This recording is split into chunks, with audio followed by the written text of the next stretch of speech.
show, ladies and gentlemen. Hey, don't touch that dial. We got a show here. Look, I'm putting somebody on this show that I've observed for many years, and we talk about volunteers.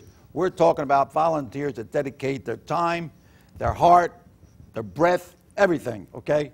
And she is a person that anytime she's out there to help someone, she's there to help. And during the course of this conversation, you're going to find out something about what a real volunteer does, you know. And like I say, being a former professional boxer, I'm going to introduce her like I do in Madison Square Garden. And in this corner, Polly Jones. Okay, Polly Jones is the office clerk at the Carver Center, George Washington Carver Center at the corner of Jacoby and Arch, okay? That is a place where you have a gymnasium there, you have an office, you have things, a lot of things going on there, okay? So, Polly, tell me something about yourself first. I'm old. You were born, raised where? I was born and raised in Norristown. I love that town. Don't you love it? Well, I love it. I love it. Right. I'm still here. Yeah, I'm still here, and I'm going to stay You were born. here. Whereabouts in Norristown you born? I was born at home. As a matter of fact, you know where At home? Yes. You know where Simmons Park is? Yeah. That's where our house was. Oh, that's on the corner of... Right. Well, we were born like in the middle of the block. Oh, okay. Like right on the basketball court. Right. That's where our house was. Okay. And then when I was 3 years old, we moved to the 1000 block of Willow.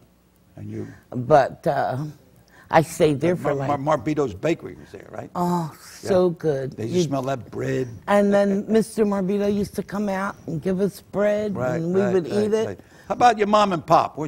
My mother's still living.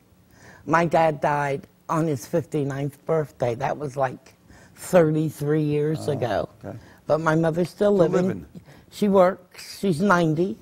And where she work? She works for the nuns at St. Francis. She cooks for the nuns. She cooks for the priests. And sometimes the priest comes over. Yes. Oh, she's for the nuns. Yes, she cooks for the nuns. Convent. Okay. And she does more than our young people do. She works. She works 90. Yeah, 90. It's a lot of arithmetic. Doesn't look 90.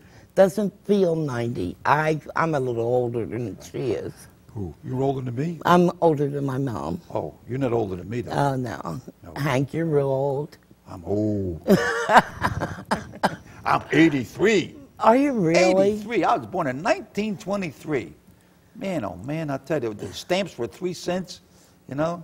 And what are they now, man. 50 cents? Donuts were nickel. I go to that Dunkin' Donuts there, 85 cents for a donut with a hole in it. Come on. So, and all it is flour and water and now you oil. can buy the whole.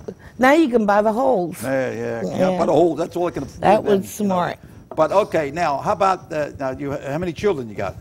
I have 4 children. I have 3 girls and a boy, and I have 8 grandchildren. 8. Okay, and you have somebody else boarding with you, right? Yes, I have. And how'd that come about? I have a young man that stays with me who lost his mother.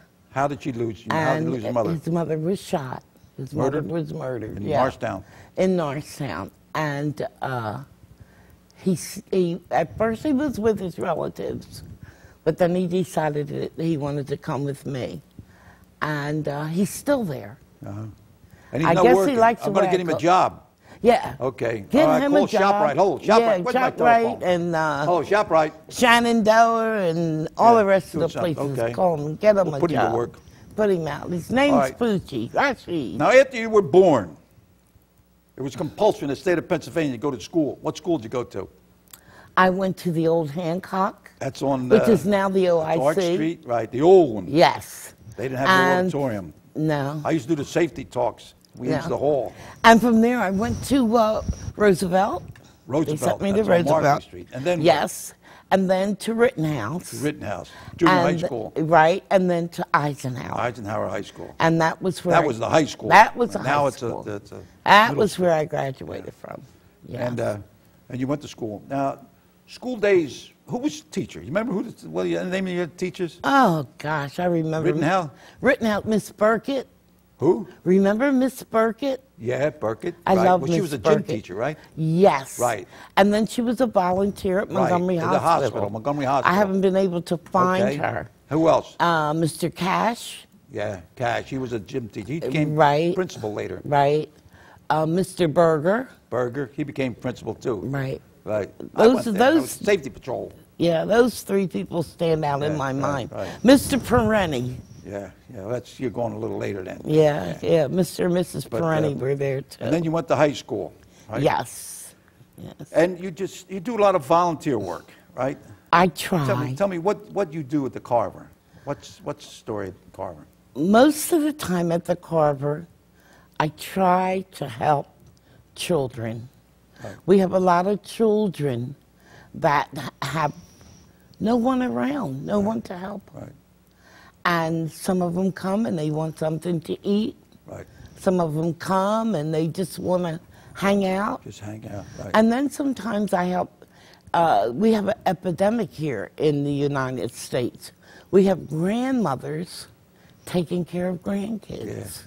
Yeah. And so I have a program called GERT, Grandparents Enjoying Raising Their Own. Yeah. So I try to help a lot of grandmothers. And it's just throughout the country. It isn't any racial thing. It's not. And I know when I was a juvenile officer with Northtown Police, and a kid would get picked up at 1, 2 o'clock in the morning with a call, nobody home. So, it's a problem. It's a problem. And I think that when the parents get together, they'll have the kids together. Yeah. And it's true. Well, see, for the first time, Hank, in the history of black families, Grandmom's not in church. Grandmom's in the bar. She's 30 years old. Yeah. Or 33 or 34. Yeah. So grandmoms are taking care of the of the grandkids, And the drugs come on the scene, but things are going to work out. I think eventually. Now, when you went to school, how many fist fights did you have? Per day or per month? No, I know I had them. I had, but nobody went to court, huh? Listen, we fought every day. Something at the Jewish Community Center. Oh, that's on Powell and Brown Street, right on the grounds of the Community Center. Right. And I won every fight I was in. Never got beat, but we didn't go to jail. How many did you win? All of them, every one that I was ever in. We didn't go to jail. No one picked us up. You guys went to our houses and knocked on the door and said, your children are fighting. I remember I always get great cooperation. Well, I used to have it where two kids get in a fist fight, and it was something serious, where somebody would hurt or something, that restitution had to be made. I had what they call a conference to get the mother and father in there and straighten it out and see if they can straighten it out, I would very few cases I sent to court. If I can settle it there, I'd settle it, But there were no guns back then. It's a little different. There were guns, right? But everybody had respect for someone else's life. That's in fact, Pat Mascara, the hauling here, the trash the trash guy. He had a program about respect. He goes into the schools and talks about respect, and I think respect for the family, for the father, the mother, the police, the courts. It's the lack of respect, and that's it's pretty hard to teach respect when somebody's 16, 17, 18 years of age if he didn't get it in an early age. I know myself. My father could speak English a little bit. My mother speak a little bit. But one day I wanted to get my father's attention, and I says, "Hey, hey!" And he got real close to me. He got pow! Give me what they call in Italian a buffazza. Boom! I'm always about 7 years of age. Pop! What you hit me for? You don't say hey to me. Hey's for horses. You understand? You say pop. You say dad. You understand? Yeah. Okay. I put my hands up. That's how I learned how to box. But lack of respect, and you talk to people. Yes, sir. No, sir. Mr., Mrs. Okay. It's not hey. So little things like that stayed with me. But and communication. These young people, I find nowadays. But no reflect on you guys that are here, but they don't want to communicate with you. Well, sometimes they think they know it all. Yeah. And they think that's one of my pet peeves. No one knows everything. Nobody. Someone's got to listen. I'm 70 years old. You might be 19, and you'll be able to teach me something. Right.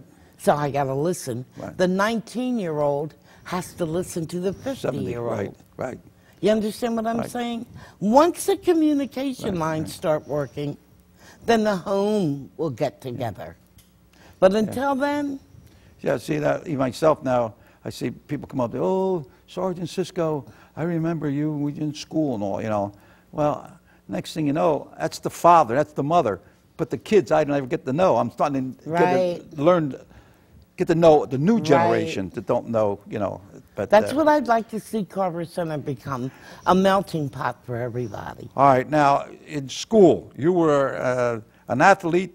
What kind of sports? Cheerleader? Yes, tell me something about your cheerleading experiences. I was a cheerleader. I was a cheerleader from 7th grade to 12th grade, as a matter of fact. In the 12th grade, I was Norristown High School. That's 12th grade is Norristown High School? Yeah, Eisenhower. Eisenhower. Okay. Yes. I was that's Eisenhower's. Out on Harding and Markley. Right. I was their first black captain in cheerleaders, because at that time... You have a problem with that? Anybody give you a hard time? Of course. Yeah. Of course. At that time, they Why? Because you hollered louder than them? African American. You jumped higher? No, because we were African American. Only one per squad. Yeah, but not every. Now, but you made friends with a lot. They wasn't all. You made friends. Were they? You made friends. You had friends of all races and all cultures. But there's always a stink bomb, right? That's right. Right. There's That's always right. Yeah, I agree with you. And it isn't like that anymore. No. They give everybody a chance. Right. But then you always have that one person that's in the background trying to hold someone back. Well, yeah. Well, remember, all sunshine makes deserts. You're going to have the rain, the snow, the hail, if you want a beautiful garden. If you want all sunshine, you go to the Sahara Desert. Who's out there? Nobody. So, it's a problem. 6 of one and half a dozen of the other. Norristown has a lot of diversity, a lot of different nationalities and different. I mean, I think we got more churches in the 3 square miles than any town in captivity. I should say. Yeah, really. Well, that's better than a bar on every corner. Yeah, well, we had more bars in church years ago. Yeah. So, all right, now you. How about brothers and sisters? I have one brother. His name is Sylvester. I had a cousin everybody thinks is my brother. His name was George Williams. He was with the Buzz Boys. Oh, yeah. That was way the Buzz back. Boy at the Norristown High School state championship. Only state championship. He was on the team? Yes, he was. Yes, he was. George is deceased now. But they get mixed with the George Williams family. Yeah, with Henry and that group. No, right. 2 entirely different Williams. My biological brother, Sylvester, lives in Malvern. He went to Millersville. I went to Cheney. Yeah. You went to Cheney? Yes. Yeah. Yes. What'd you take up? Sleep. No, I took up early childhood education. I didn't like that. I was the best pencil sharpener in my class. I didn't want to go. My dad wanted me to go. I ended up going to Sacred Heart School of Nursing, where I wanted to go. I graduated from there in 1963. Carver Center. Carver Center. And I go there, and I was there when you opened and closed the pool. Right. And I saw a bunch of kids. I mean, really something. We serviced over 500. And you have food there. You give out food Yeah. to the needy, or not only needy, but people that want, anyone. Right. To anyone that what comes. What is it, Monday, Wednesday, what is it? It's Tuesday, Wednesdays, and Fridays. And there's food there, like bread and rolls and whatever. Rolls some and canned goods. Cakes and pies. Nope, we don't have any canned goods. That's what I'm soliciting. I want hot dogs, I want hamburgers. Right. You got a freezer to put them in? Yes. Okay. Thanks to Rabbi Kemp's. Okay. All right. Yeah. Now, Carver Center is not funded by the federal government. No, it is not. It's not funded by the state government. No, it is not. And it's not for the local government. Guess who funds it? A little bit. They give you a little bit. Know who funds it? Huh? If it wasn't for our commissioners. Montgomery County Commissioners? Montgomery County Commissioners. They help you out? Do they ever? We would not be able to open our doors. Thank God for that. Well, then I'm making a plea. I'm making a plea here. Yeah, we need Anybody more. listening, get some green stuff up. and send it to the Carver Center. David Hodo. He's right. the president. Yes. And he's also a councilman in Norristown. Yeah. Just send it to George Washington Carver Center at 229 Jacoby Street. 249. 249. Yes. What do you keep changing it for? 249. Okay, 249. 249. Okay, get that right. Good. All right. So, really, the Carver Center is, and been there how many years? Been quite a few. Since 1959, as a matter of fact. I have a picture here of our groundbreaking. And I have Mayor Bossler on there. Yeah, that was the mayor. And then there was Judge, can you hit that a little bit? Judge Smiley. He was a judge here at Montgomery County. Mr. Bowens. Quite a character, quite a guy. And Reverend Allen. Nallen. He used to Reverend be. Nallen, yeah, he was. At Siloam and that's Church. right. And it's great-granddaughter. Was our council person. It's Rochelle Griffith. Yes. Right. Culbreth. And now she is on our. Now she's on our Carver board. And then William Nallen was a police officer. I was his son. I worked with him. Yes. Great guy. Great guy. Yes. Now this is an original. That's the original shot of it. Well, right. You know, it's a little faded because it's quite a few years. And now Thanksgiving. Who else is on your board? Robbie Robinson. Yeah, now he's head of security at Montgomery Hospital. Head of security at Montgomery Hospital. He's also a minister. Right. Antoinette Krause. And his daughter, or his mother, is Pearlie Mae Robinson, who is also your favorite person, right, Hank? Oh, she's my favorite. She used to work. She used to work in Montgomery Hospital. Now she works at the courthouse. In the pharmacy, right? Yeah. And she's a great volunteer, always getting clothes and food and stuff and distributing it all the time. Vicki Hodo, David's wife. Vicki's our secretary. Oh, his wife? Yes. Oh, yeah? She's our secretary. Antoinette Krause. Antoinette is campaign manager for Peter Amuso. Oh, the guy that's who's running for office. DA. Yeah. Right. Gave you a break there, Pete. So, and who else is on there? All right. Who are some of, when you think of, you come up with, what are some of the experiences in Norristown? What do you like about Norristown? I'm hitting you. You know, I didn't discuss this with you. What do you like about Norristown? I like all of Norristown. I just wish that when people come to Norristown to live in Norristown, right, that they have the feeling that we have about Norristown. Right. That's our Put their town. heart here, right? Yeah, that's our town, and you can't come into Norristown to save us. Yeah. We're already saved. You can come into Norristown and lock arms with us. Right. And help us. Right, right. See, and we can help them. Right. We have to agree to disagree. Well, great things are happening in Norristown. Look at this movie theater. Or, studio. I'm hoping that the jobs will come with it. Right. And they were going to call it Logan Square Studio. And I recommended, why don't you call it Norristown? It's Norristown. You know, we have the Norristown Library. Right. We have the Norristown Farm Park. A lot of things called Norristown High School, you know. So why would you want to call it Logan Square? Who's Logan Square? Never heard of him.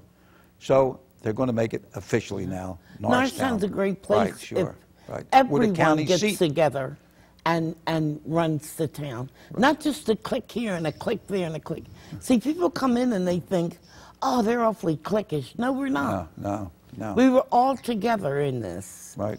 And Norristown doesn't need to be saved now, don't get me wrong. Right. Because if we don't take a handle on it, it will go by the wayside. Well, with the revitalization, I mean, I see a lot of good things in Norristown.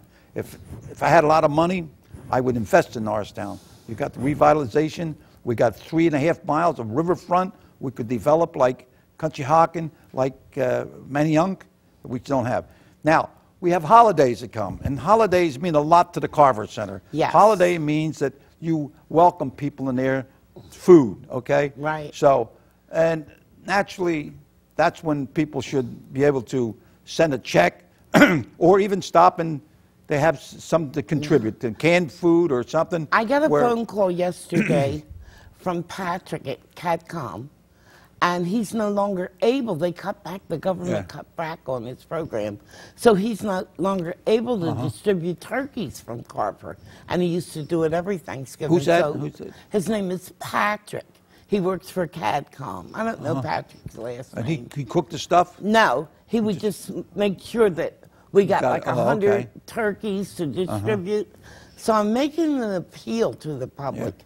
We need turkeys, we need hams to get out to the people for their Thanksgiving dinner. Right. We also need them for Christmas. And you're going to have, will be some food there? They cook any food there too? No, we don't they just give to help? Yes, we And you have a list of people who are needy could use it? Over 400 you say needy. A guy could have a job and he's making just enough to pay his mortgage and the gas bill, electric bill, and then his kids want to go to down to see a football game or something. You know, he has just enough money. So he's needy. You know, it don't have to be you're thinking, well, a needy guy is so poor, he's a street person. I'm not talking about that. I'm talking about needy just about making Oprah. When I started in Norristown Police Department, I only made $2,300.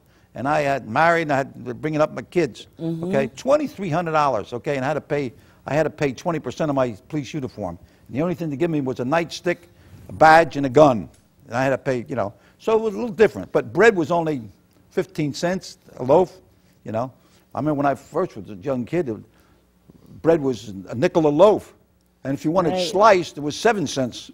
You know, big deal, you know. Boy, I'd buy sliced bread, 7 cents. So, you know, things we don't realize, we think back, and I appreciate my growing up, you know. Well, we can't really say who's needy and who isn't. It depends on how a person lives. If you have a mortgage and your gas and electric and whatever else, you might need $2,000 a month. Right. And the next person maybe live in a room, and they only need like $300 or $400 a month, whatever. Yeah. I would like to see everybody contribute something into Carver for the holidays. Thanksgiving, it's more about food. The turkeys, the hams, the canned sweet potatoes, the rice, that kind of stuff. Christmas time. And you make sure it gets in the right pot and the right person. Yes, I do. Christmas time, I'm not into toys. Everybody gets angry with me. I play Santa Claus. Yeah, I like to see the kids get socks and hats and gloves and scarves and thermal underwear and that kind of thing. We usually have a big thing at Christmas time. So if all the rich people in Norristown and those that consider the guys, you don't have to be rich, you know, get the mediocres. Guys make a couple bucks on the side, you know. All the people that have a heart for Norristown and the children, I would like to see you come and contribute, especially to Carver. Because we try so hard to accommodate everyone. I witnessed something the other day. I got a call that there's a fella down on Walnut Street near Basin, and he cuts the grass for everybody on his block. I think there's 10 or 15 houses in his block, and he cuts the grass for everybody for nothing. And then he comes to the Carver Center, and he fixes up, he cleans up, all volunteer. I could not believe it. I don't know of anybody that gets around. My neighbor, you know, he wouldn't even think about cutting one blade over his side.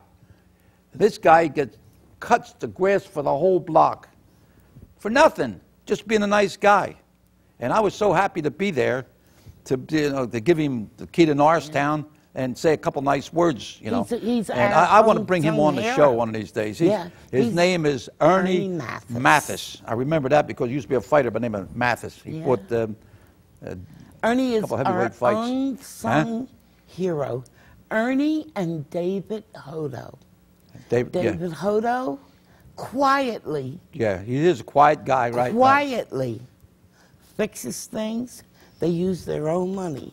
Yeah. See, I won't do that because I don't have any to use. Well, Ernie comes in, something's broke. He goes out and buys a part with his own money, comes in, fix it, leaves, never say a word. I talked to him last night at council meeting. I wanted him to go on the show, but he said he's heading for Connecticut or Massachusetts or something. Right. David does the same thing. Well, you know, when I got appointed, I'm the ambassador of Norristown. Norristown don't have a mayor. We have an ambassador. It's a very powerful job. Yeah, I see. Right, it's powerful. And I get paid. I get paid weekly, very weekly. I see. I get nothing. I get cibud. In Italian, it means onions. But I got a lot of power. Yes. Yeah, I got power. I told everybody, in case you get any parking tickets, mention my name, pay the fine. No problem. And everything will be all right, okay? But no, I enjoy the fact that being an ambassador, I get to meet a lot of people, and it's a nice feeling, you know. And all my life working as a police officer, helping people, and to have you on the show, it's like I really appreciate when people volunteer. Just stop what they're doing and help people. Now you're helping someone. The mother got murdered, and you are taking care of the child, the teenager, okay? Yeah. And then we're going to see maybe we can get him a job and get him out of the house and get working, okay? And I have to mention his cousin. Her name is Debbie Valentine. She's been more than helpful with him. Oh yeah, she's a good woman. And I have to thank you, Hank. You're doing a real good job. I'm just bobbing and weaving. I'm proud of you. And I'm getting the signal. Da-da-da-da-da-da. Boom. Bang. Okay. All righty. Nice talking with Polly you. Jones. That's who Polly I am. Jones from the Carver Center.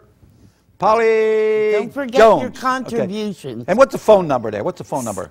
610-272-7480. Call Polly.